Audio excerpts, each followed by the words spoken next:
नमस्कार मंडळी, तू हिरे माझा मितवा या मालिकेच्या आजच्या पुढील भागात आपल्याला असं पाहायला भेटलं. आता मंजुलाचे बाबा अर्णवला रिक्वेस्ट करत असतात की काहीही करा पण माझ्या मुलीला घरात सुखरूप परत घेऊन या. मग आता जो अर्णव आहे तो त्यांना आश्वासन देतो आणि प्रॉमिस करतो की प्रॉमिस काका, मी तुमच्या मंजुळाला काहीच होऊ देणार नाही, मी तिला सुखरूप घरी घेऊन येईल, असं आता अर्णवने तिच्या पप्पांना सांगितलेलं असतं.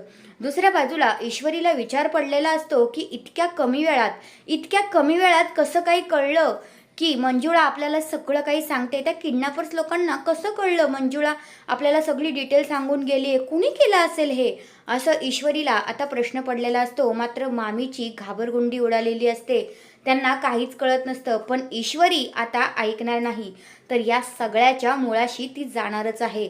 आत्ता मग दुसऱ्या बाजूला जी मामी आहे तिची घाबरलेल्या अवस्थेत आता जाते आणि गार्डनमध्ये तो जो काही रमाकांत काकाचा फोन आहे तो लपवून ठेवते, खड्डा खणते आणि लपवून बाहेर आलेली असते. तेवढ्यातच आता जी ईश्वरी आहे ती मामींना आवाज देते, म्हणते मामी तुम्ही काय करता इथे. आणि मामींना आवाज दिल्यानंतर मात्र मामी खूपच घाबरतात. तर हा आहे आजचा पुढील भाग. तुम्हाला काय वाटतंय, ईश्वरी लवकरच या मामींचं भांडं फोडेल का? तुमचं मत काय आहे ते कमेंट करून नक्कीच सांगा. धन्यवाद.